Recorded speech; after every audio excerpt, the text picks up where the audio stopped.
വീണ്ടും ഒരു പ്രാവശ്യം കൂടെ സർവ്വശക്തിയുള്ള കർത്താവിനെ ആരാധിക്കുവാൻ നമുക്കൊരു സാവകാശം ലഭിച്ചത് ഓർത്ത് സ്തോത്രം ചെയ്യുന്നു. ബഹുമാനായിരിക്കുന്ന കർത്തദാസന്മാരെ, കടന്നു വന്നിരിക്കുന്ന മാതാപിതാക്കൾ, സഹോദരങ്ങൾ, കുഞ്ഞുങ്ങൾ, എല്ലാവർക്കും വേഗം വരുന്നവനായ യേശു കർത്താവിൻ്റെ നാമത്തിലുള്ള സ്നേഹവന്ദനത്തെ ആദ്യം തന്നെ അറിയിക്കുകയാണ്. നമ്മൾ ഫിലിപ്പിയ ലേഖനമാണല്ലോ പഠിച്ചുകൊണ്ടിരിക്കുന്നത്. 2-ാം അധ്യായത്തിൻ്റെ 1-ാം വാക്യമാണ് കഴിഞ്ഞ ദിവസം നമ്മൾ പഠിക്കുവാൻ ഇടവന്നത്. 1-ാം വാക്യം മുതൽ 4-ാം വാക്യം വരെ ഒന്ന് വായിക്കാം. ക്രിസ്തുവിൽ വല്ല പ്രബോധനവുമുണ്ടെങ്കിൽ, സ്നേഹത്തിൻ്റെ വല്ല ആശ്വാസവുമുണ്ടെങ്കിൽ, ആത്മാവിൻ്റെ വല്ല കൂട്ടായ്മയുമുണ്ടെങ്കിൽ, വല്ല ആർദ്രതയും മനസ്സലിവുമുണ്ടെങ്കിൽ, നിങ്ങൾ ഏക മനസ്സുള്ളവരായി ഏക സ്നേഹം പൂണ്ട് ഐക്യമത്യപ്പെട്ട് ഏകഭാവമുള്ളവരായി ഇങ്ങനെ എൻ്റെ സന്തോഷം പൂർണ്ണമാക്കുവിൻ.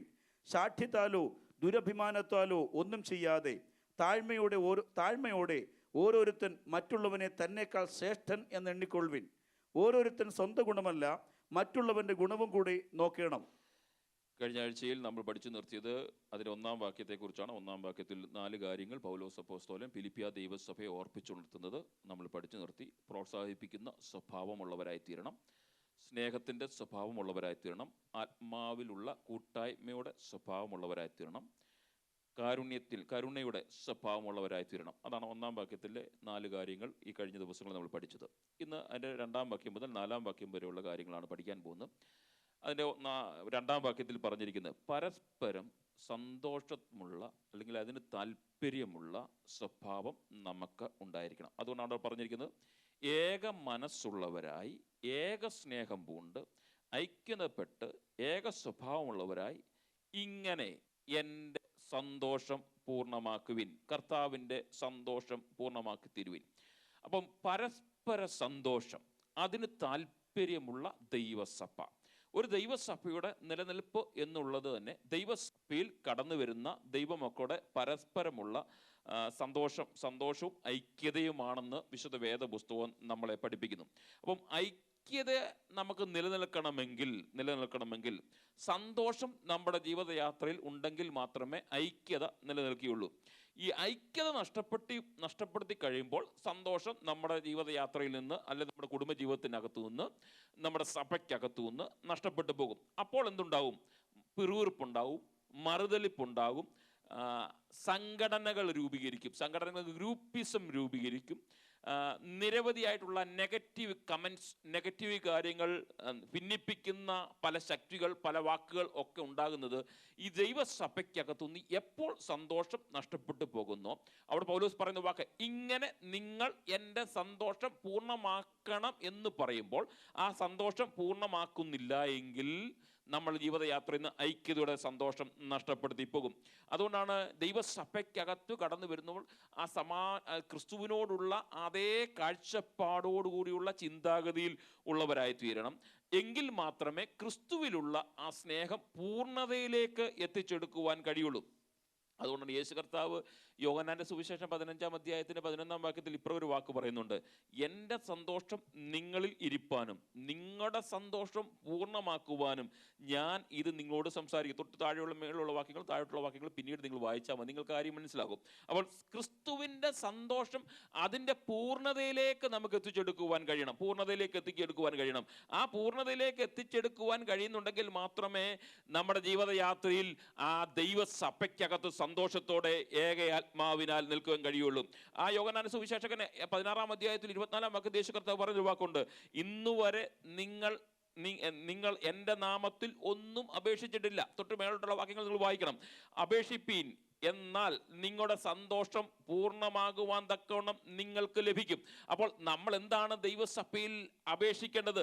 ദൈവസന്നിധിയിൽ കടന്നു വരുമ്പോൾ എന്ത് അപേക്ഷിക്കണം? കർത്താവേ, അങ്ങയുടെ സന്തോഷം എൻ്റെ ജീവിതയാത്രയിൽ, എൻ്റെ കുടുംബത്തിനകത്ത്, എൻ്റെ ദൈവസഭയ്ക്കകത്ത്, വ്യക്തിജീവനകത്ത് അത് പൂർണ്ണതയിലേക്ക് എത്തുവാൻ, അങ്ങയുടെ സന്തോഷം അത് പൂർണ്ണതയിലേക്ക് എത്തുവാൻ, ഐക്യതയുള്ള സന്തോഷം അത് പൂർണ്ണതയിലേക്ക് എത്തുവാൻ കഴിയണമേ എന്ന് ദൈവസന്നിധിയിൽ പ്രാർത്ഥിക്കണം. അതുകൊണ്ടാണ് ആ പൗലോസ് ആ വാക്യത്തിനൊരു മറുപടിയായിട്ട് റോമാലേഖനത്തിലേക്ക് കടന്നു വരുമ്പോൾ 14-ാം അധ്യായത്തിന്റെ 17-ാം വാക്യത്തിൽ എന്താണ് നിങ്ങൾ എൻ്റെ സന്നിധിയിൽ അപേക്ഷിക്കേണ്ടത് എന്നുള്ള ചോദ്യത്തിനൊരു മറുപടി പോലെ റോമാലേഖനം 14-ാം അധ്യായത്തിന്റെ 17-ാം വാക്യം വായിച്ചു വരുമ്പോൾ പൗലോസ് അപ്പോസ്തലൻ പറഞ്ഞ വാക്ക് വളരെ ശ്രദ്ധേയമാണ്.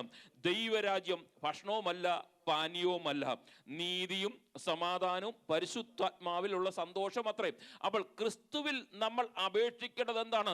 ഇപ്പോൾ ഈ കാലഘട്ടത്തിൽ ഏറ്റവും കൂടുതൽ അപേക്ഷിക്കുന്ന അപേക്ഷ യാചന എന്ന് പറയുന്നത്, അല്ലെങ്കിൽ നമ്മുടെ പ്രാർത്ഥന ലിസ്റ്റിൽ പോലും ഉള്ള എല്ലാ പ്രാർത്ഥനകളും എടുത്തു നോക്കുമ്പോൾ അതിനകത്തെല്ലാം കാണും, ഞാൻ ഉൾപ്പെടെ പ്രാർത്ഥിക്കുന്ന പ്രാർത്ഥനകളെല്ലാം നമ്മൾ ഈ ലോകത്തിന്റെ മെറ്റീരിയൽ ബ്ലെസ്സിങ്ങിന് വേണ്ടി അല്ലെങ്കിൽ മറ്റുള്ള ഇതര കാര്യങ്ങൾക്ക് വേണ്ടി പ്രാർത്ഥിക്കുമ്പോൾ പൗലോസ് പറയുകയാണ്, ഇതൊന്നുമല്ല നമ്മുടെ പ്രാർത്ഥന എന്ന് പറയുന്നത്. നീതിയും സമാധാനവും പരിശുദ്ധാത്മാവിനാൽ ലഭിക്കുന്ന സന്തോഷം. അപ്പോൾ ദൈവസഭയ്ക്കകത്ത് ഒരു ദൈവ പൈതൽ സന്തോഷം അനുഭവിക്കണമെങ്കിൽ അത് പരിശുദ്ധാത്മാവിനാലുള്ള സന്തോഷം ലഭിക്കണം. ഈ പരിശുദ്ധാത്മാവിനാലുള്ള സന്തോഷം ലഭിച്ചു കഴിയുമ്പോൾ ഈ ദൈവസഭയ്ക്കകത്ത് നമ്മുടെ പൗലോസ് അപ്പോസ്തലൻ പറയുന്ന ഈ ഫിലിപ്പിയ ദൈവസഭയോട് പറയുമ്പോൾ അതിൻ്റെ ബാക്ക്ഗ്രൗണ്ട് നമ്മൾ ചിന്തിക്കണം. ആ ബാക്ക്ഗ്രൗണ്ട് ചിന്തിക്കുക. അവരോട് പറയാണ്, നിങ്ങൾക്ക് സമാധാനം ലഭിക്കണമെങ്കിൽ, നിങ്ങൾക്ക് നിങ്ങളുടെ സഭയ്ക്കകത്ത്, കുടുംബജീവിതത്തിനകത്ത്, നിങ്ങളുടെ രാജ്യത്തിനകത്ത് സന്തോഷം ലഭിക്കണമെങ്കിൽ അത് പരിശുദ്ധാത്മാവിനുള്ള സന്തോഷം ലഭിക്കണം. ആ നീതിയും സമാധാനം ലഭിക്കുന്നത് യേശു കർത്താവിന്റെ അടുത്തുനിന്ന് മാത്രമേ ഉള്ളൂ.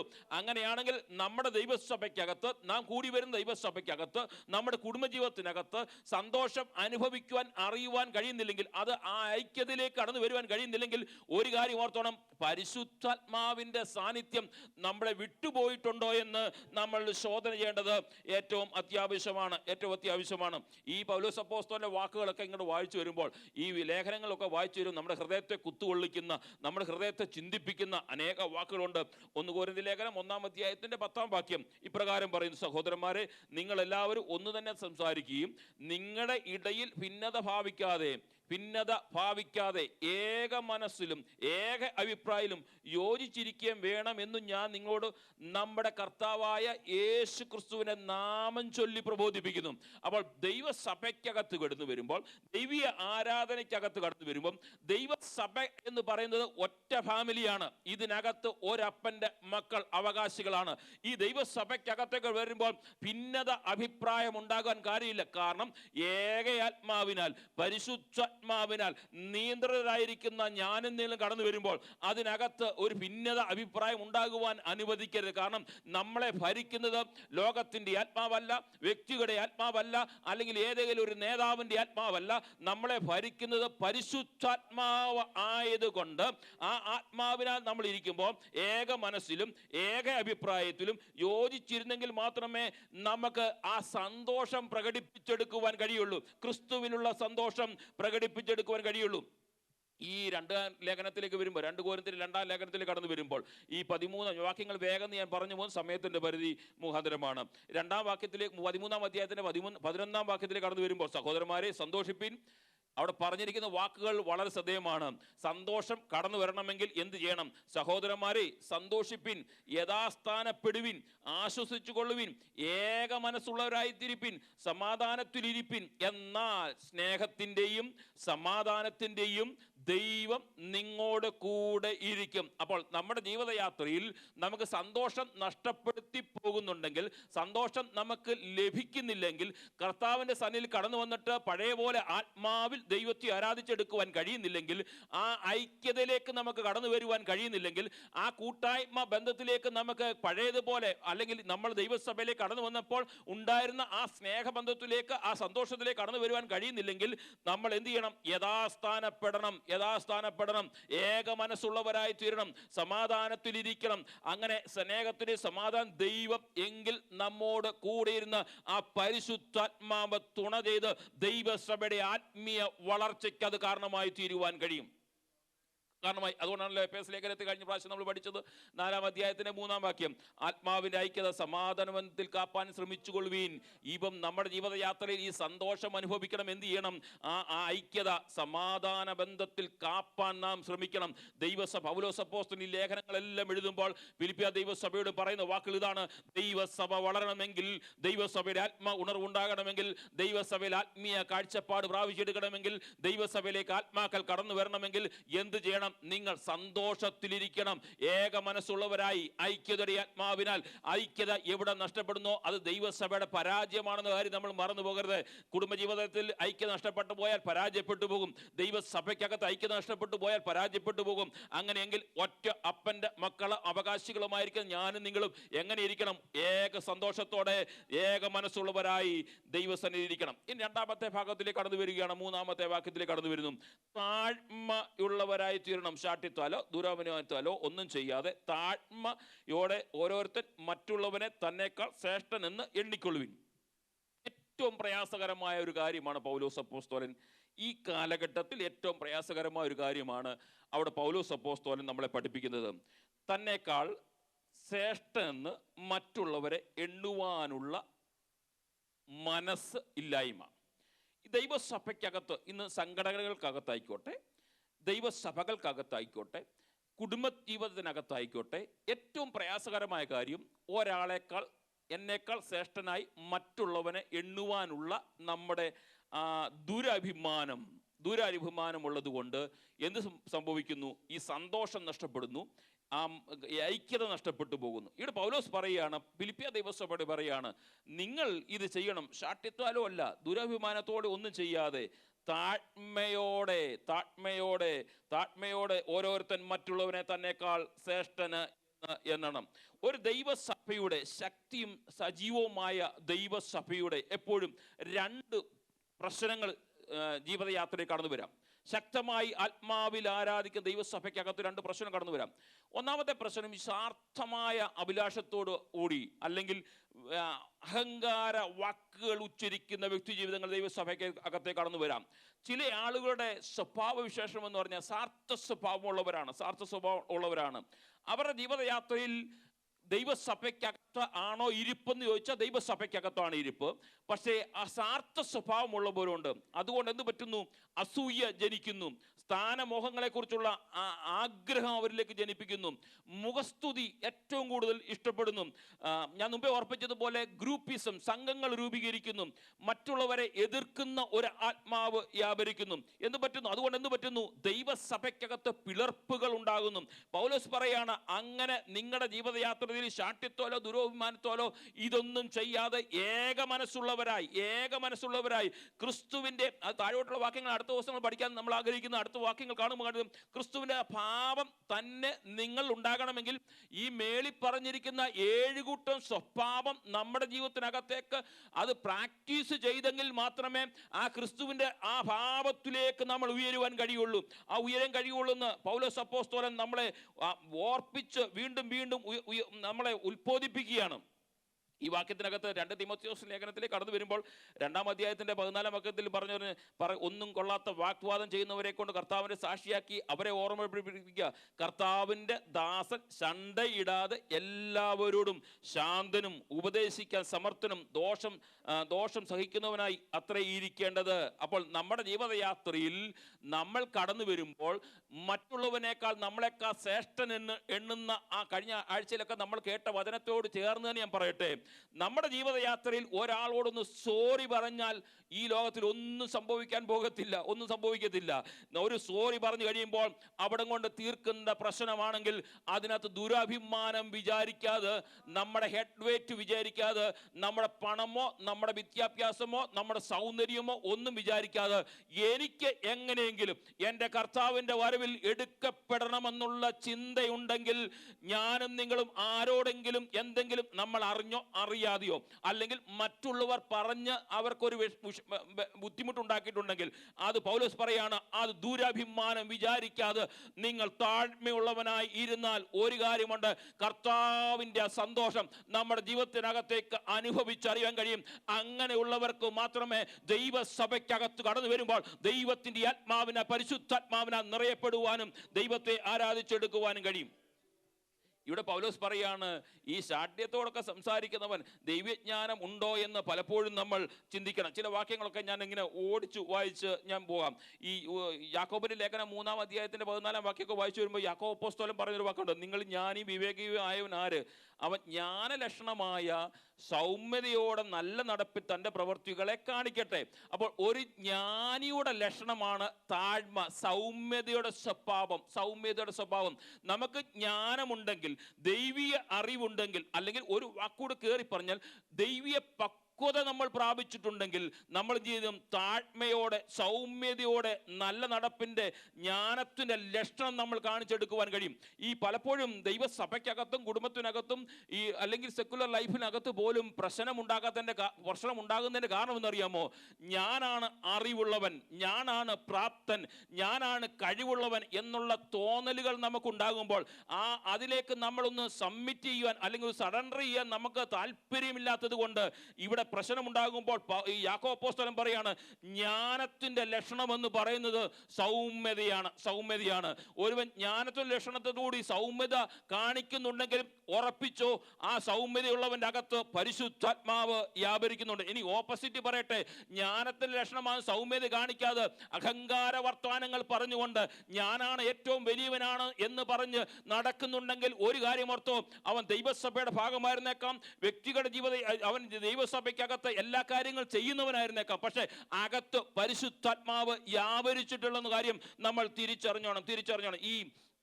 ഈ ജ്ഞാനിയായ ശലോമൻ സദൃശ്യവാക്യം എഴുതിയിരിക്കുന്ന അനേക വാക്കുകൾ വളരെയധികം ചിന്തിപ്പിക്കുന്നു, വളരെയധികം നമ്മുടെ ജീവിതയാത്രയെ ഏറ്റവും കൂടുതൽ പ്രയോജനം തരുന്നതുമായ അനേക വാക്കുകൾ സദൃശ്യവാക്യത്തിൽ നമുക്ക് വായിച്ച് ബുക്ക് ഓഫ് പ്രോവേർബ്സിൽ നമുക്ക് വായിച്ചെടുക്കാൻ കഴിയും. ഈ സദൃശ്യവാക്യം 3-ാം അധ്യായത്തിന് 30-ാം വാക്യം, ചില വാക്യങ്ങൾ ഞാൻ വായിച്ചു വിടുകയാണ്. നിനക്ക് ദോഷം ചെയ്യാത്ത മനുഷ്യനോട് നീ വെറുതെ ശണ്ടയിടരുത്. ഈ കാലഘട്ടത്തിൽ പൗലോസ് അപ്പോസ്തലന്റെ വാക്കോട് ചേർന്ന് ജ്ഞാനിയായ ശലോമോന്റെ വാക്കുകൾ എടുത്ത് പറയട്ടെ, നമുക്ക് ദോഷം ചെയ്യാത്ത ഒരു വ്യക്തിയോട് നമ്മൾ വഴക്കുണ്ടാക്കുവാൻ പോകരുത്. അത് ജ്ഞാനിയുടെ ലക്ഷണമല്ല, ദൈവസന്നിധി പക്വത പ്രാപിച്ചവന്റെ ലക്ഷണമല്ല.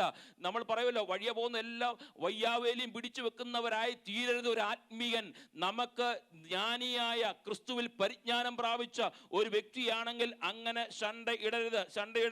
മാത്രമല്ല 20-ാം അധ്യായം സദൃശ്യവാക്യം 20:3 വാക്യങ്ങൾ, വ്യഭിചാരം ഒഴിഞ്ഞിരിക്കുവിൻ, പുരുഷനും മാനം, വഴക്കുണ്ടാക്കാതിരിക്കുന്നത് ഒരു പുരുഷന് മാനമാണെന്നാണ് പറയുന്നത്. എന്നാൽ ഏത് പോഷണം ശണ്ട കൂടും. അവൻ വഴക്കുണ്ടാക്കാൻ പോകുന്നുണ്ടെങ്കിൽ, ദൈവസഭയ്ക്കകത്തായിക്കോട്ടെ, പുറത്തായിക്കോട്ടെ, കുടുംബത്തിനകത്തായിക്കോട്ടെ, വഴക്കുണ്ടാക്കുന്നുണ്ടെങ്കിൽ ഉറപ്പിച്ചോ, അവന് ദൈവീയ ജ്ഞാനമില്ല. അത് പുരുഷന് അപമാനമാണെന്നാണ് പറഞ്ഞിരിക്കുന്നത്. അങ്ങനെയാണെങ്കിൽ എന്നെ പ്രിയ സ്നേഹിതരെ, നമ്മുടെ ക്രിസ്ത്യ ജീവിതം ഏറ്റവും കൂടുതൽ വളരെ ശ്രദ്ധിച്ചോടെ നമ്മൾ ജീവിക്കണം. ഇനിയും പ്രോവേർബ്സിന്റെ സദൃശ്യവാക്യത്തിൽ 25-ാം അധ്യായത്തിന്റെ 8-ാം വാക്യങ്ങൾ ഞങ്ങൾ പറഞ്ഞു പോവുകയാണ്. ബന്ധപ്പെട്ടു വ്യവഹാരത്തിന് പുറപ്പെടരുത്, അല്ലെങ്കിൽ ഒടുക്ക കൂട്ടുകാരനെ നിന്നെ ലജ്ജിപ്പിച്ചാൽ നീ എന്തു ചെയ്യും? നിന്റെ വഴക്ക് കൂട്ടുകാരനുമായി പറഞ്ഞു തീർക്കുക. അടുത്ത വാക്യം എന്നെ വളരെയധികം ഇന്ന് പകൽ ധ്യാനിച്ചുകൊണ്ട് വളരെയധികം ചിന്തിപ്പിച്ചൊരു വാക്യമാണ്. നിന്റെ വഴക്ക് കൂട്ടുകാരനായി പറഞ്ഞു തീർക്കുക. എന്തെങ്കിലും ബുദ്ധിമുട്ട് കൂട്ടുകാരനുമായിട്ടുണ്ടെങ്കിൽ അത് പറഞ്ഞു തീർക്കണം. എന്നിട്ട് എന്നാൽ അവിടെ ഒരു വാക്ക് പറഞ്ഞിട്ട്, ഈ ജ്ഞാനിയായ ശലോമോൻ പറഞ്ഞ ഈ കാലഘട്ടത്തിൽ സംഭവിച്ചിരിക്കുന്ന വാക്ക് അവിടെ പറഞ്ഞിരിക്കുന്നത്, എന്നാൽ മറ്റൊരുത്തൻ്റെ രഹസ്യം വെളിപ്പെടുത്തരുത്. ഈ കാലഘട്ടത്തിൽ എല്ലാ വഴക്കിന്റെയും കാരണമെന്ന് അറിയാമോ? കുറ്റം പറയുന്നത് കൊണ്ടാണ്. മറ്റുള്ളവന്റെ കുറ്റം പോയി വേറൊരുത്തരോട് പറയുന്നതുകൊണ്ടാണ് വഴക്കുകൾ ഉണ്ടാകുന്നത്. ഇവിടെ പറയാണ്, ഞാനിതിങ്ങ് ചിന്തിച്ചു, ഈ മറ്റൊരുത്തവന്റെ രഹസ്യം നീ വെളിപ്പെടുത്തരുത്. ഞാനും കോശിപ്പാസ്റ്ററും ഇങ്ങോട്ട് വളരെ സ്നേഹത്തിലായിരിക്കുമ്പോൾ എന്നോട് കോശിപ്പാസ്റ്റർ ഒത്തിരി കാര്യങ്ങൾ പറഞ്ഞു കഴിഞ്ഞപ്പോൾ, വഴക്കുണ്ടായി കഴിഞ്ഞപ്പോൾ ഞാൻ എന്ത് ചെയ്തു? അത് മറ്റുള്ളവരുടെ അടുത്തേക്ക് ചെന്ന് പറയുക. ഇവിടെ ഞാൻ പറയാണ്, നീ വഴക്കുണ്ടായിട്ടുണ്ടെങ്കിൽ പറഞ്ഞു തീർത്തേക്കണം. അവന്റെ രഹസ്യം നീ മറ്റുള്ളവനോട് പോയി പറഞ്ഞിട്ടുണ്ടെങ്കിൽ നിന്റെ ദൈവത്തിന്റെ ആത്മാവ് വ്യാപരിക്കുന്നില്ല, ദുരാത്മാവാണ് വ്യാപരിക്കുന്നത്. ഒരു പക്ഷേ കാഴ്ചയിൽ ദൈവത്തിന്റെ ആത്മാവ് വ്യാപരിച്ചെന്നൊക്കെ നമുക്ക് തോന്നലുണ്ടായിരുന്നേക്കാം. പരിശുദ്ധാത്മാവ് അകത്ത് ഉള്ളവനോട് ഒരു രഹസ്യം പറഞ്ഞു കഴിഞ്ഞാൽ അവൻ മരിക്കുന്നത് വരെയും ആ രഹസ്യം പുറത്തു വിടാത്തവനായി തീരും.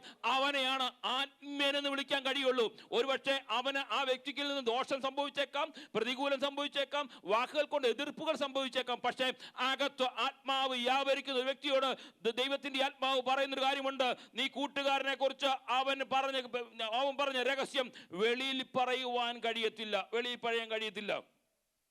ഒത്തിരി വാക്യങ്ങൾ ഉണ്ടെങ്കിലും ഞാൻ ആ വാക്കുകളൊക്കെ അവിടെ അങ്ങ് വിട്ടുപോവുകയാണ്. ഇനിയും ഈ മുമ്പേ ഞാൻ ഓർപ്പിച്ചതുപോലെ ചിലർ ദൈവസഭയ്ക്കകത്ത് കടന്നു വരുമ്പോൾ വ്യക്തമായ അഹങ്കാരത്തിന്റെ വാക്കുകൾ പ്രകടിപ്പിക്കുന്നവരായി തീരും. ആ അഹങ്കാരം എന്നാൽ ഈ ഗ്രീക്കിലൊക്കെ കണ്ടുപോഴുമ്പോൾ ആ അഹങ്കാരത്തിന്റെ വാക്കിന്റെ അർത്ഥമൊക്കെ ഇങ്ങനെ ഗ്രീക്കിൽ ഞാൻ വായിച്ച് മനസ്സിലാക്കി കഴിഞ്ഞപ്പോൾ എനിക്ക് മനസ്സിലായ കാര്യം ശൂന്യമായ മഹത്വം എന്നാണ് ആ വാക്കിന് അർത്ഥം കൊടുത്തത്. ശൂന്യമായ മഹത്വം, അതിന് അർത്ഥമില്ലാത്തൊരു മഹത്വമാണ് അഹങ്കാരം എന്ന് പറയുന്നത്. നമുക്ക് അഹങ്കാരത്തിന് ഒത്തിരി വാക്കുകൾ ഇങ്ങനെ പറഞ്ഞിട്ട് അംഗീകാരം ലഭിക്കുവാൻ വേണ്ടി ഈ അഹങ്കാരത്തിന്റെ വാക്കുകൾ അഹങ്കരിക്കുന്ന എന്തിനു വേണ്ടിയാണ് അറിയോ? ദൈവസഭയ്ക്കകത്തൊക്കെ പുറത്തായിക്കോട്ടെ, കുടുംബത്തിനകത്തോട്ടെ, എന്തിനു വേണ്ടിയാണ്? അംഗീകാരത്തിന് വേണ്ടി, സ്ഥാനത്തിന് വേണ്ടി, മുഖസ്തുതിക്ക് വേണ്ടി, പ്രശംസ ലഭിക്കുവാൻ വേണ്ടി, ബഹുമാനം ലഭിക്കുവാൻ വേണ്ടി, ഇതിനൊക്കെ വേണ്ടി അഹങ്കാരം കാണിക്കുമ്പോൾ ഒരു കാര്യം ഓർത്തോണം, ഒരു അഹങ്കാരമില്ലാതെ കാൽവരി ക്രൂശിൽ അവസാനത്തെ തുള്ളി രക്തം വരെയും ഊറ്റിത്തന്ന് എന്നെ സ്നേഹിച്ച ഒരു കർത്താവുണ്ട്. ആ കർത്താവിനെ ഞാൻ ആരാധിക്കുവാൻ വേണ്ടി ദൈവസഭയിലേക്ക് കടന്നു വരുമ്പോൾ എനിക്ക് കണ്ണുനീരോടുകൂടി ദൈവസഭയിലേക്ക് മുഴങ്കാലുകൾക്ക് മടക്കി പ്രാർത്ഥിക്കുവാനേ കഴിയുള്ളൂ. എനിക്കൊരു അഹങ്കാരത്തിന്റെ വാക്കുകൾ ഉച്ചരിച്ചെടുക്കുവാൻ കഴിയത്തില്ല, ഒരു മുഖസ്തുതിയും പറയുവാനും കഴിയത്തില്ല, ഒരു മുഖസ്തുതിയും എനിക്ക് കേൾക്കേണ്ട ആവശ്യമില്ല. കാരണം ഒരു യോഗ്യതയുമില്ല എന്ന് എന്നെ സ്നേഹിച്ച ആ ക്രൂശിലെ സ്നേഹം ഓർത്തു കഴിഞ്ഞാൽ നമ്മുടെ ക്രിസ്ത്യ ജീവിതം ധന്യമായി തീരും. അതുകൊണ്ടാണല്ലോ യേശു കർത്താവ് തന്നെ ഈ മത്തായി സുവിശേഷം 23-ാം അധ്യായത്തിന്റെ 12-ാം വാക്യത്തിൽ ഇപ്രകാരം തന്നെത്താൻ ഉയർത്തുന്നവനെല്ലാം താഴ്ത്തപ്പെടും, തന്നെത്താൻ താഴ്ത്തുന്നവനെല്ലാം ഉയർത്തപ്പെടും. താനെ തൊട്ട് താഴോട്ടുള്ള വാക്യങ്ങൾ. കപടഭക്തിക്കാരായ ശാസ്ത്രിമാരും പരീശന്മാരുമായുള്ളവരെ നിങ്ങൾക്ക് ആ കഷ്ടം, നിങ്ങൾ മനുഷ്യർക്ക് സ്വർഗരാജ്യം അടച്ചു കളയുന്നു, നിങ്ങൾ കടക്കുന്നില്ല, കടക്കുന്നവരെ കടപ്പാൻ സമ്മതിക്കുന്നുമില്ല. കപടഭക്തിക്കാരായ ശാസ്ത്രിമാരും പരീശന്മാരുള്ളവരെ നിങ്ങൾക്ക് ആ കഷ്ടം, നിങ്ങൾ വിധവന്മാരുടെ വീട്ടുകളെ വിഴുങ്ങുകയും ഉപായരൂപണ ദീർഘമായി പ്രാർത്ഥിക്കുകയും ചെയ്യുന്നു. ഇത് ഹേതുവായി നിങ്ങൾക്ക് കടമയേറിയതോ ശിക്ഷാവധി വരും. ഇവിടെ പറയാണ് ഈ തന്നെത്താൻ ഉയർത്തുന്നവനെല്ലാം താഴ്ത്തപ്പെടും. യേശു കർത്താവ് പറഞ്ഞ വാക്കുകളാണ് ഈ പറഞ്ഞിട്ട് പറയാണ് ഈ ഉയർത്തുന്നവൻ, ദൈവസഭയിൽ ഉയർത്തുന്നവൻ, ഈ കപടഭക്തിക്കാരായ പരീശന്മാരെ നോക്കിക്കൊണ്ട്, ശാസ്ത്രിമാരെ നോക്കിക്കൊണ്ട് യേശു കർത്താവ് പറയാണ് നീ സ്വർഗരാജ്യത്തിലേക്ക് കടക്കുകയുമില്ല, കടക്കാൻ വരുന്നവരെ അതിനുവേണ്ടി സമ്മതിക്കുകയുമില്ല. വിധവകളായുള്ള സ്ത്രീകളുടെ ആവശ്യങ്ങളെല്ലാം നീ ഉപായ രൂപേണ അതെല്ലാം അടിച്ചു മാറ്റിക്കൊണ്ട് നടക്കുന്നു. നിനക്ക് വലിയൊരു കഷ്ടം കടന്നു വരികയാണ്. എനിക്കൊക്കെ പ്രിയ സ്നേഹിതരെ, ഈ സുവിശേഷ പ്രവർത്തനത്തിൽ ഏർപ്പെടുകയുമില്ല, സുവിശേഷ വേല ചെയ്യുകയുമില്ല, ആത്മാക്കളെ ദൈവസഭയിലേക്ക് കൊണ്ടുവരികയുമില്ല, ഇനി കൊണ്ടുവരുന്നവരെ ഒട്ട് സമ്മതിപ്പിക്കാതെ ഇരിക്കുന്നുണ്ടെങ്കിൽ നാം ഓർത്തോണം, നമുക്ക് എന്തോ ഒരു വലിയ കഷ്ടം കടന്നു വരുന്നുണ്ട്. കാരണം അത് ഇപ്പോഴല്ല. കഴിഞ്ഞ ദിവസം ഒരു വാക്യം ഞാൻ ഇങ്ങനെ വായിച്ചു കഴിഞ്ഞപ്പോൾ ഈ നല്ല വിത്തിൻ്റെ കൂടെ കളയും വളരുന്നുണ്ടല്ലോ. ഇങ്ങനെ ഞാൻ സോജൻ പാസ്റ്റർ ഞങ്ങൾ സംസാരിച്ചു കഴിഞ്ഞപ്പോൾ പറഞ്ഞൊരു വാക്ക് എനിക്ക് വളരെ ചിന്തിപ്പിച്ചു. നല്ല വിത്തിൻ്റെ കൂടെ ഇങ്ങനെ വളർന്നു വരികയാണ്. പക്ഷെ എന്തുകൊണ്ടാണ് പറിക്കാത്തതെന്നറിയാമോ? ഈ നല്ലതൂട് പറഞ്ഞു പോകുമെന്ന് പേടിച്ചിട്ടാ പറിക്കാത്തത്. എനിക്ക് പ്രിയ സ്നേഹിതരെ, ദൈവസഭയ്ക്കകത്ത് ഞാനും നിങ്ങളും കടന്നു വരുന്നുണ്ടെങ്കിൽ രക്ഷിക്കപ്പെട്ടിട്ട് 20 വർഷമോ 30 വർഷമോ ഇനി പോട്ടെ, എത്ര വർഷവും ആയിക്കോട്ടെ, 2 മാസമായിക്കോട്ടെ, പക്ഷെ കർത്താവിന്റെ വേലയ്ക്ക് വേണ്ടി ആത്മാക്കളെ നേടുന്ന കാര്യത്തിൽ എന്തെങ്കിലും ചെയ്യുവാൻ ആരെങ്കിലും തയ്യാറായാൽ അവരെ അതിനുവേണ്ടി പ്രോത്സാഹിപ്പിക്കുക. അല്ല, നമ്മളെ കൊണ്ട് ചെയ്യുവാൻ കഴിയുന്നുണ്ടെങ്കിൽ അത് ചെയ്യുക. അതിന് തടസ്സം നാം നിൽക്കുന്നുണ്ടെങ്കിലും ഇപ്പോഴൊന്നും സംഭവിക്കത്തില്ല. ഒരു കാര്യം ഉറപ്പാണ്, ആ കാഹളം ധ്വനിക്കുന്ന സമയത്ത് ആ ശബ്ദം എനിക്ക് കേൾക്കുവാൻ കഴിയുന്നില്ല എങ്കിൽ അന്നേരം നിലവിളിച്ചിട്ട് കാര്യമില്ല. ഞാൻ നിങ്ങൾ ഇപ്പോഴോ തീരുമാനിച്ചോണം, ആ കാഹളം ധ്വനിക്കുമ്പോൾ കർത്താവിന് വേണ്ടി ഞാൻ എന്തെങ്കിലും ചെയ്തിട്ടുണ്ടെങ്കിൽ മാത്രമേ ആ ശബ്ദം എൻ്റെ കാതുകൾക്കകത്തേക്ക് കേൾക്കുവാൻ കഴിയുള്ളൂ. സഭയ്ക്കകത്തായിക്കോട്ടെ, സഭയ്ക്ക് പുറത്തായിക്കോട്ടെ, കുടുംബത്തിനകത്തായിക്കോട്ടെ, ക്രിസ്തുവിൽ ജീവിച്ചെടുക്കുവാൻ കഴിയണമെന്നുള്ള കാര്യം നമ്മളെ പൗലോസ് അപ്പോസ്തലനും ദൈവദാസന്മാരും യേശു കർത്താവ് നമ്മളെ പ്രബോധിപ്പിക്കുന്നു. ഇനി പോട്ടെ, മുന്നോട്ട് കടന്നു പോകട്ടെ. മുന്നോട്ട് കടന്നു പോകുമ്പോൾ ഈ ലൂക്കോസ് സുവിശേഷത്തിൽ കടന്നു വരുമ്പോൾ യേശു കർത്താവ് പറയുന്ന ചില വാക്കുകൾ കൂടെ വായിച്ചു പോകട്ടെ. 22-ാം അധ്യായത്തിന്റെ 24-ാം വാക്യം, തങ്ങളുടെ കൂട്ടത്തിൽ ആരാകുന്നു വലിയവന് എണ്ണേണ്ടതിന് എന്നതിനെ ചൊല്ലി ഒരു തർക്കം അവരുടെ ഇടയിൽ ഉണ്ടായി. 26-ാം വാക്യം, നിങ്ങളോ അങ്ങനെയല്ല, നിങ്ങളിൽ വലിയവൻ ഇളവനെ പോലെയും നായകൻ ശുശ്രൂഷകനെ പോലെയും ആകട്ടെ. അപ്പോൾ ശ്രേഷ്ഠൻ എന്ന് എണ്ണുവാൻ ദൈവസഭയ്ക്കകത്ത് നമുക്ക് അവകാശമില്ല. ഞാൻ ശ്രേഷ്ഠനാണെന്ന് എണ്ണിക്കൊണ്ട് എവിടെയെങ്കിലും പോയിരുന്ന് ഞാൻ ശ്രേഷ്ഠ പദവിയിലേക്ക് മാറി നിന്നുകൊണ്ട് ചെയ്യുന്ന കാര്യമല്ല ദൈവസഭ എന്ന് പറയുന്നത്. ഇവിടെ പറയുകയാണ്, നിങ്ങളുടെ കൂട്ടത്തിൽ അങ്ങനെ ആരെങ്കിലും എണ്ണുവാൻ, യേശു കർത്താവ് പറയുന്ന വാക്കുകളാണ്. ശിഷ്യന്മാരോട് പറയുകയാണ്, അങ്ങനെ നിങ്ങൾക്ക് തീരുമാനമുണ്ടെങ്കിൽ നിങ്ങൾ ദാസന്മാരായി മാറണം. എങ്കിൽ മാത്രമേ ക്രിസ്തുവിന്റെ ഭാവം നമ്മുടെ അകത്തേക്ക് കയറുവാൻ കഴിയുള്ളൂ. ഞാൻ വേഗം മുന്നോട്ട് പിന്നെയും പോവുകയാണ്.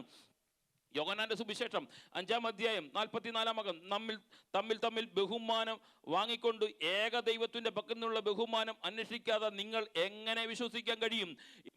നമ്മുടെ ക്രിസ്ത്യ ജീവിതത്തിനകത്ത് ഏറ്റവും വലിയ പ്രശ്നം എന്ന് അറിയാമോ? നമുക്ക് നമ്മളെ തന്നെ ബഹുമാനം ലഭിക്കുവാൻ വേണ്ടി നമ്മൾ ഓടുമ്പോൾ യേശു കർത്താവ് പറയാണ്, നിങ്ങൾ ആ ബഹുമാനം അന്വേഷിച്ചുകൊണ്ട് എനിക്ക് എങ്ങനെ വിശ്വസിക്കാൻ കഴിയും? ദൈവത്തിലുള്ള വിശ്വാസം നഷ്ടപ്പെടുത്തിക്കൊണ്ട് നമ്മൾ സ്വയം ബഹുമാനത്തിന് വേണ്ടി ഓടുമ്പോൾ ഒരു കാര്യം ഓർത്തോണം, ആ ബഹുമാനം, മുഖസ്തുതി, ഇവിടെയുള്ള പ്രശംസ എല്ലാം ഇവിടെ തന്നെ ലഭിക്കും.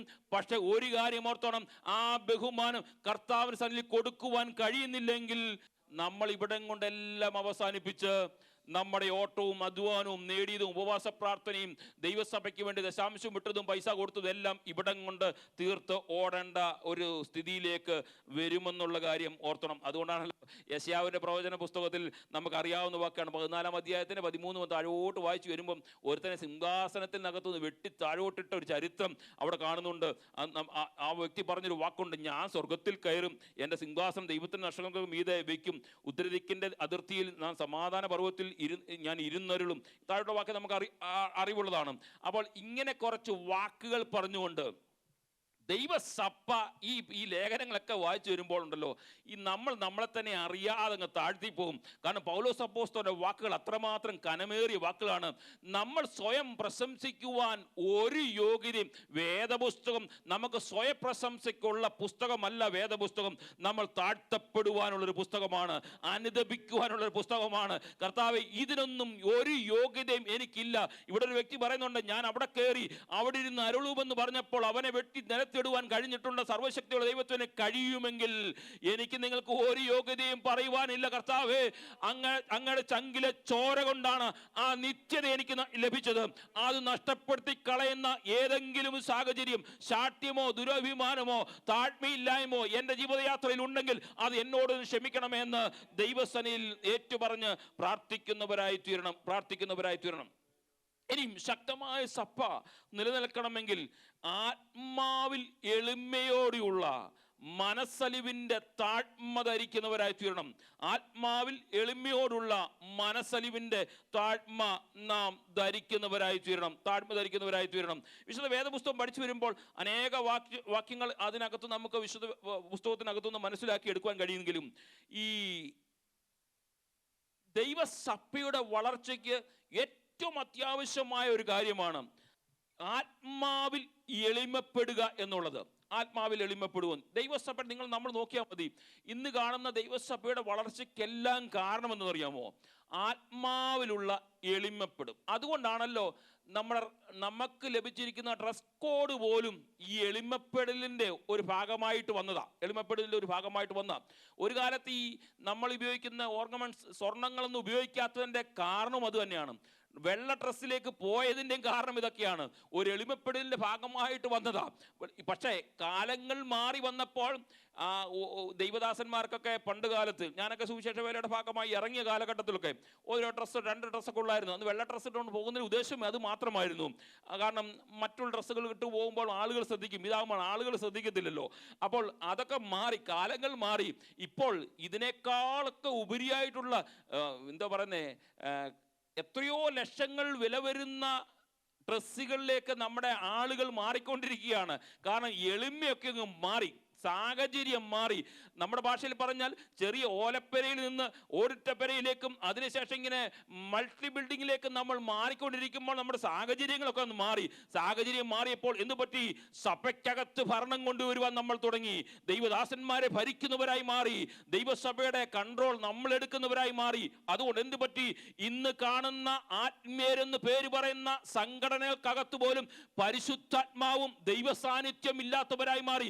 സെക്കുലറിസം അകത്തേക്ക് കയറി ഭരിക്കുന്നത് ദുരാത്മാവ് വ്യാപരിച്ചവരാകുന്നത് കൊണ്ടാണ് ഇന്ന് പലപ്പോഴും ദൈവസഭകൾക്കകത്ത് പല കേസുകളിലേക്ക് ദൈവസഭകൾ മാറിക്കൊണ്ടിരിക്കുന്നത്. എന്നെ പ്രിയ സ്നേഹിതരെ, ഞാനും നിങ്ങളും പരിശുദ്ധാത്മാ നിയന്ത്രിതരാണെങ്കിൽ, പരിശുദ്ധാത്മാവിനെ വിധേയപ്പെട്ട് ഐക്യതയുടെ ആത്മാവാകുന്ന താഴ്മ ധരിച്ചാണ് നമ്മൾ പോകുന്നെങ്കിൽ ഒരു കാര്യം ഓർത്തോണം, ഇതിന്റെ ഒന്നും പുറകെ പോകരുത്, ഇതിന്റെ ഒന്നും പുറകെ പോകരുത്.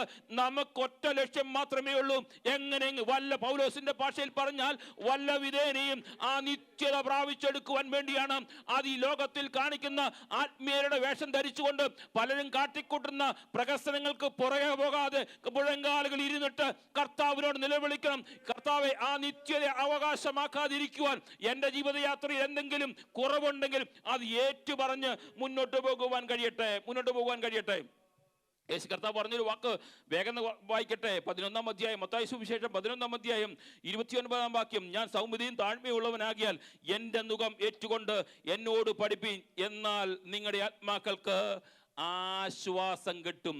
സൗമ്യതയുള്ള യേശു കർത്താവ്, താഴ്മയുള്ള യേശു കർത്താവ് നമ്മളെ പഠിപ്പിച്ച ഒറ്റ കാര്യമേ ഉള്ളൂ, അതുപോലെ ചെയ്യുവാൻ കഴിഞ്ഞെങ്കിൽ. അതുകൊണ്ട് യേശു കർത്താവ് മത്തായി സുവിശേഷം 18-ാം അധ്യായത്തിൽ പറഞ്ഞത് 3-4 വാക്യങ്ങൾ, നിങ്ങൾ തിരിഞ്ഞ് ശിശുക്കളെ പോലെ ആയി വരുന്നില്ല എങ്കിൽ സ്വർഗരാജ്യത്തിൽ കടക്കുവാൻ കഴിയില്ല എന്ന് ഞാൻ സത്യമായിട്ട് നിങ്ങളോട് പറയുന്നു. ആകയാൽ ഈ ശിശുവിനെ പോലെ തന്നെത്താൻ താഴ്ത്തുന്നവൻ സ്വർഗരാജ്യത്തിൽ ഏറ്റവും വലിയവനാകുന്നു. അപ്പോൾ നമ്മുടെ ജീവിതയാത്രയിൽ നിത്യത്തിലേക്ക് പോകുവാൻ വേണ്ടി ഒരുക്കപ്പെട്ടിരിക്കുന്ന ഞാനും നിങ്ങളും ഒരു ശിശുവിനെ പോലെ തിരിഞ്ഞ് കളങ്കമില്ലാത്തവനായി വന്നെങ്കിൽ മാത്രമേ ആ സ്വർഗരാജ്യത്തിൽ വലിയവനാകുവാൻ കഴിയുള്ളൂ.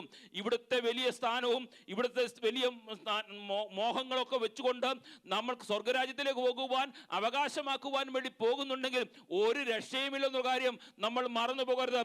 നമ്മുടെ ഹൃദയം എപ്പോഴും ശുദ്ധമായിരിക്കണം. കളങ്കം ഒരു ലെവലേശം പോലും അകത്തില്ലാത്തടത്ത് മാത്രമാണ് ആ ശുദ്ധമായ സ്വർഗരാജ്യത്തിലേക്ക്, പരിശുദ്ധിയുള്ള സ്വർഗരാജ്യത്തിലേക്ക് അവകാശമാക്കുവാൻ കഴിയുള്ളെന്ന് പൗലോസ് അപ്പോസ്തലനും നമ്മളെ പഠിപ്പിക്കുന്നു. അതുകൊണ്ടാണല്ലോ റോമാലേഖനം 12-ാം അധ്യായം നമുക്ക് അറിവുള്ള വാക്യമാണ് 16, തമ്മിൽ ഐക്യമത്യമുള്ളവരായി വലിപ്പം ഭാവിക്കാതെ ഇളവരോട് ചേർന്ന് കൊള്ളുവിൻ, നിങ്ങളെ തന്നെ ബുദ്ധിമാന്മാർ എന്ന് വിചാരിക്കരുത്. അപ്പോൾ ഇവിടെ എല്ലാം പൗലോസ് പറയുന്നൊരു വാക്ക് ഇത്ര മാത്രമേ ഉള്ളൂ, നിങ്ങൾ ചേർന്ന് വരണം, ദൈവസഭയോട് ചേർന്ന് വരണം, ദൈവമക്കളോട് ചേർന്ന് വരണം, നിങ്ങൾ താഴ്മയുള്ളവരായി തീരണം എന്ന് ദൈവസഭയെ പഠിപ്പിക്കുന്നു. ഇനി ഈ താഴ്മ ധരിച്ചാൽ ഉണ്ടാകുന്ന ഗുണങ്ങളോട്, ക്രിസ്തുയേശുവിൽ ഉണ്ടാകുന്ന ഗുണങ്ങളോട് ഞാൻ പറഞ്ഞ് നിർത്തുവാൻ ആഗ്രഹിക്കുന്നു. താഴ്മ ഒരു വ്യക്തിയെ ക്രിസ്തുവിലേക്ക് വരുവാനും യേശു കർത്താവിനെ കുറിച്ച് പഠിക്കുവാനും അവനെ പ്രേരിപ്പിക്കുന്നു. യേശു കർത്താവിൻ്റെ സ്വഭാവം എന്താണ്, അവൻ്റെ ഭാവം എന്താണ്, അവൻ്റെ ജീവിത രീതി എന്താണെന്ന് അവനെ പഠിപ്പിക്കുവാൻ ആ താഴ്മ നമ്മളെ പ്രബോധിപ്പിക്കുന്നു. ഇനി ഈ താഴ്മ നമുക്ക് കടന്നു വരുന്നുണ്ടെങ്കിൽ അടുത്ത കാര്യം മാനസാന്തരത്തിലേക്ക് നയിക്കുന്നു. സ്വർഗരാജ്യത്തിലേക്കുള്ള പ്രവേശനം നാം ഉറപ്പാക്കുന്നു. അപ്പോൾ ഒരു കാര്യം ഓർത്തോണം, നമുക്ക് ഈ താഴ്മയുടെ സ്വഭാവം, താഴ്മയുടെ ജ്ഞാനം നമുക്ക് ലഭിക്കുന്നില്ലെങ്കിൽ നമുക്ക് ഈ മാനസാന്തരത്തിലേക്ക് പോകുവാൻ കഴിയില്ല. അകത്ത് ആത്മാവ് നമ്മോട് പ്രതിപാദിച്ചുകൊണ്ടിരിക്കുമ്പോൾ, ഈ താഴ്മയുടെ ആത്മാവ് നമ്മൾ വ്യാപരിക്കുമ്പോൾ നമുക്ക് എന്ത് ലഭിക്കും? മാനസാന്തരം ഉണ്ടാവും. മാനസാന്തരം ഉണ്ടായാൽ എന്താ നമുക്ക് ലഭിക്കുന്നത്? ആ മാനസാന്തരം സ്വർഗരാജ്യത്തിലേക്കുള്ള പ്രവേശനത്തിൻ്റെ ഒരു ഉറപ്പ് നമുക്ക് ലഭിച്ചെടുക്കുവാൻ കഴിയും. മാത്രമല്ല, വീണ്ടെടുപ്പിൻ്റെ അതിമഹത്തായ ദിവസത്തിൽ ക്രിസ്തുവിനാൽ നാം ഉയർത്തപ്പെടുവാൻ കഴിയും. ഈ താഴ്മ ധരിച്ചാലുള്ള ഗുണങ്ങളെ പറയുന്നത്. യേശു കർത്താവിന്റെ കാഹളം ധ്വനിക്കുമ്പോൾ താഴ്മ ധരിച്ചവൻ, ക്രിസ്തുവിന് വേണ്ടി ജീവിച്ചവൻ, മാനസാന്തരപ്പെട്ടവൻ, ക്രിസ്തുവിന്റെ രാജ്യത്തിന്റെ അവകാശിയായി തീർന്നവൻ ഉയർത്തപ്പെടുവാൻ കഴിയും. മാത്രമല്ല, താഴ്മ ധരിച്ചാൽ അടുത്തൊരു കാര്യമുണ്ട്, നല്ല ആരോഗ്യകരമായ സാമൂഹ്യ ബന്ധം കാഴ്ചവെക്കുവാൻ കഴിയും. മറ്റുള്ളവരുടെ മുൻപിൽ കഴിഞ്ഞ ദിവസം ഏതോ ദൈവദാസൻ ഓർപ്പിച്ചതുപോലെ മറ്റുള്ളവർ കാണും പറയും ഇവരൊരു ദൈവവൈതലാണെന്ന് പറയുവാൻ കഴിയും. അതിന് ഏറ്റവും ആവശ്യം എന്താണെന്നറിയാമോ? നമ്മുടെ ക്രിസ്ത്യ ജീവിതത്തിനകത്ത് താഴ്മയാണെന്നുള്ള കാര്യം നമ്മൾ മനസ്സിലാക്കേണ്ടത് ഏറ്റവും അത്യാവശ്യമാണ്. ഇനിയും ഈ 4-ാം വാക്യം കൂടെ പറഞ്ഞ് ഒറ്റ വാക്കിൽ പറഞ്ഞ് ഞാൻ ആ ഭാഗം, ഈ വിനയമുള്ളവരായി തീരണം. 4-ാം വാക്യം, വിനയമുള്ളവരായി തീരണം. സ്വയതാൽപര്യം നിയന്ത്രിക്കുന്ന സ്വഭാവം. അതിൻ്റെ 4-ാം വാക്യം, ഓരോരുത്തൻ സ്വന്തം ഗുണമല്ല മറ്റുള്ളവൻ്റെ ഗുണം കൂടെ നോക്കണം. നമുക്ക് ഏറ്റവും പ്രയാസകരമായ ഒരു കാര്യമാണ്. സ്വന്തം ഗുണമല്ല മറ്റുള്ളവൻ്റെ ഗുണം കൂടെ നോക്കണം. ഈ യേശു കർത്താവിൻ്റെ അടുത്ത് ചെന്ന ഒരു സഹോദരനെ കുറിച്ച് നമുക്ക് അറിവുള്ളതാണല്ലോ. യേശു കർത്താവ് മത്തായി സുവിശേഷം 19-ാം അധ്യായത്തിൽ 21-ാം വാക്യത്തിൽ യേശു അവനോട്, സൽഗുണപൂർണനാകുവാൻ ഇച്ഛിക്കുന്നു എങ്കിൽ നീ ചെന്ന് നിനക്കുള്ളതൊക്കെ വിറ്റ് ദരിദ്രന്മാർക്ക് കൊടുക്കുക, എന്നാൽ സ്വർഗത്തിൽ നിനക്ക് നിക്ഷേപം ഉണ്ടാകും, പിന്നെ വന്നു എന്നെ അനുഗമിക്കുക എന്ന് പറഞ്ഞു. അപ്പോൾ ഈ സൽഗുണപൂർണനാകുവാൻ നാം ഇച്ഛിക്കുന്നുണ്ടെങ്കിൽ, യേശു കർത്താവിൻ്റെ പാപം നമ്മൾ അകത്തേക്ക് കയറുവാൻ നാം ഇച്ഛിക്കുന്നുണ്ടെങ്കിലും, നമ്മുടെ ഇഷ്ടമല്ല അവിടെ നടക്കേണ്ടത്, കർത്താവിൻ്റെ ഇഷ്ടം നമുക്ക് നടത്തുവാൻ കഴിയണം. ഈ പലപ്പോഴും ഈ സെൽഫിഷ് നമ്മുടെ ജീവിതയാത്രയെ കടന്നു വരുമ്പോൾ, എനിക്കും ഞങ്ങളുടെ എൻ്റെ കൂടെ പഠിച്ചൊരു ഒരു അധ്യാപകനുണ്ട്. അധ്യാപകന് പലപ്പോഴും പറയുന്നൊരു കോളേജിൻ്റെ പ്രിൻസിപ്പളാണ്, ഒരു ബൈബിൾ കോളേജിൻ്റെ. അദ്ദേഹം പറഞ്ഞൊരു വാക്കുണ്ട്, ഈ പലപ്പോഴും ക്രിസ്ത്യവിശ്വാസികൾ എന്ന് പറഞ്ഞാൽ ഈ തൂമ്പപ്പണിക്കാർ, അത് വേറെ വാക്ക് അദ്ദേഹം പറയുന്നത്. അദ്ദേഹം പറഞ്ഞു തൂമ്പപ്പണിക്കാർ മാത്രമല്ല, ഈ ക്രിസ്തീയ വിശ്വാസികൾ എന്ന് പറഞ്ഞാൽ പാസ്റ്റർമാരൊക്കെ കോൺഫറൻസിനൊക്കെ പറയുന്നൊരു വാക്കാണ് കിണ്ടി ക്രിസ്ത്യാനി. നിങ്ങൾ കിണ്ടി എന്ന് പറഞ്ഞാൽ വസ്തു കണ്ടിട്ടുണ്ട്, കിണ്ടി ക്രിസ്ത്യാനി എന്ന് പറയും. അതിൻ്റെ വാവട്ടം വലുതാണ്, അതിനകത്തൂടെ വെള്ളം ഒഴിക്കുന്നത്. പക്ഷെ തിരിച്ച് റിപ്ലൈ കൊടുക്കുന്നത് ചെറിയ റോസ് വഴിയാണ്. ഇതുപോലെ പല വിശ്വാസികൾ, ഞാൻ ഉൾപ്പെടെ, നമുക്ക് ഇങ്ങോട്ടെല്ലാം ലഭിക്കണമെങ്കിലും മറ്റുള്ളവർക്ക് ഗുണം ചെയ്യുവാൻ നമ്മുടെ കൈ അങ്ങ് ബ്ലോക്കായി മാറിക്കൊണ്ടിരിക്കും. പക്ഷെ യേശു കർത്താവ് പറയുന്നത് അങ്ങനെയല്ല. നിങ്ങളുടെ സ്വന്തം ഗുണമല്ല നോക്കേണ്ടത്, മറ്റുള്ളവൻ്റെ ഗുണം നോക്കിയിട്ട് എന്തെങ്കിലുമൊക്കെ ചെയ്യുവാൻ, നമ്മുടെ ഈ പുരുഷായുസിൽ എന്തെങ്കിലുമൊക്കെ ചെയ്യുവാൻ നമുക്ക് സാധിക്കുന്നുണ്ടെങ്കിൽ അത് ചെയ്തു പോകുക. നമ്മൾ ഒരുപക്ഷെ 100 വയസ്സ് വരെ ഇവിടെ ജീവിച്ചെന്ന് വന്നേക്കാം, 100 വയസ്സ് വരെ, അതിനപ്പുറത്തോട്ടൊന്നും ആരും ജീവിക്കാൻ പോകുന്നില്ല. 100 വയസ്സ് വരെ ജീവിച്ചു, അതിനുപ്പുറം കർത്താവ് വരുമെന്നുള്ള പ്രതീക്ഷയും പ്രത്യാശയും നമുക്കുണ്ട്. പക്ഷെ ഇതിനകത്ത് എന്തെങ്കിലും കർത്താവിന് വേണ്ടി ചെയ്യുവാൻ കഴിഞ്ഞില്ല എങ്കിൽ നമ്മുടെ ക്രിസ്ത്യ ജീവിതം എന്ന് പറയുന്നത് അർത്ഥശൂന്യമാണ്. നമ്മൾ പോയി ന്യായാസനത്തിന്റെ മുൻപിൽ പോയി നിൽക്കും. അപ്പോൾ നമ്മോട് ചോദിക്കും, നിനക്കെന്ന ആയുസ്, നിനക്കെന്ന പണം, നിനക്കെന്ന വാഹനം, നിനക്കെന്ന വീട്, നിനക്കെന്ന കുടുംബം, നിനക്കെന്ന കുഞ്ഞുങ്ങൾ, നിനക്കെന്ന വിദ്യാഭ്യാസം, ഇതെല്ലാം നീ എന്നിൽ നിന്ന് പ്രാപിച്ചിട്ട് എനിക്ക് വേണ്ടി നീ എന്ത് ചെയ്തു? അപ്പോൾ നമ്മുടെ കരം ശൂന്യമായി പോയാൽ ഞാൻ നിങ്ങൾ പ്രാപിക്കേണ്ട പ്രതിഫലം ലഭിക്കാതെ പോകും എന്നുള്ള കാര്യം നമ്മൾ മറന്നു പോകരുത്. ഒറ്റ വാക്ക് പറഞ്ഞ് ആ വാക്ക് ഞാൻ അവിടെ അവസാനിപ്പിക്കുക. 2 കൊരിന്ത്യർ ലേഖനം 8-ാം അധ്യായത്തിന്റെ 9-ാം വാക്യം വായിച്ച്, നമ്മുടെ കർത്താവ് യേശു ക്രിസ്തു സമ്പന്നനായിരുന്നിട്ടും അവൻ തന്റെ ദാരിദ്ര്യം നിങ്ങളെ സമ്പന്നനാക്കേണ്ടതിന് നിങ്ങൾ നിമിത്തം ദരിദ്രനായി തീർന്ന കൃപ നിങ്ങൾക്ക് അറിയാമല്ലോ. നമുക്കെങ്ങും ശാഠ്യം കാണിക്കാനോ ദുരഭിമാനം കാണിക്കുവാനോ മറ്റുള്ളവരെക്കാൾ ഞാൻ ശ്രേഷ്ഠനാണ് എണ്ണുവാനോ കഴിയത്തില്ല. കാരണം എന്നറിയാമോ? പൗലോസ് അപ്പോസ്തലൻ പറഞ്ഞ ഈ വാക്കാണ്, നമ്മുടെ കർത്താവ് യേശു ക്രിസ്തു സമ്പന്നനായിരുന്നു. അവൻ ഈ ദാരിദ്ര്യത്തിലേക്ക് ഇറങ്ങി വന്ന് എന്തിനു വേണ്ടി അറിയാമോ? നമ്മളെ ആ കൃപയിലേക്കൊന്ന് അടുപ്പിച്ചെടുക്കുവാൻ വേണ്ടി. എൻ്റെ പ്രിയ സ്നേഹിതരെ, നമുക്കെന്താ പുകഴുവാനുള്ളത്? നമുക്കൊന്നും പുകഴുവാനില്ല. ഇന്നിവിടെ പ്രസംഗിച്ച ഞാൻ ഈ ശ്വാസം വിട്ടിട്ട് തിരിച്ചെടുക്കുവാൻ കഴിയുന്നില്ലെങ്കിൽ ഞാൻ മൃതശരീരമായി പോവും. എനിക്കൊന്നും പുകഴുവാനില്ല. എൻ്റെ ജഡം ശവമായി മാറും. എൻ്റെ പ്രിയ സ്നേഹിതരെ, എന്തെങ്കിലും കർത്താവിന് വേണ്ടി ചെയ്യുന്നുണ്ടെങ്കിൽ, അവൻ സമ്പന്നനായിരുന്നിട്ടും ദരിദ്രനായിരുന്നു എന്നെ സ്നേഹിച്ച വലിയ സ്നേഹം, ആ സ്നേഹത്തിനകത്തേക്ക് നമ്മളൊന്ന് ഇറങ്ങി വരുവാൻ കഴിയണം. ആ ക്രിസ്തുവിൻ്റെ സ്നേഹം നമ്മുടെ അകത്തേക്കൊന്ന് ആഞ്ഞിറങ്ങിയിട്ട്, കർത്താവേ, എൻ്റെ ജീവിതയാത്രയിൽ ഈ വർഷത്തിൻ്റെ ആണ്ടിൻ്റെ അവസാനം എനിക്ക് തീർന്നു പോകുന്നു. ഈ ആണ്ടിൻ്റെ അവസാനം കഴിഞ്ഞു പോകുന്നതിന് മുമ്പ് കർത്താവേ, എന്തെങ്കിലും അങ്ങയ്ക്ക് വേണ്ടി ചെയ്യണം.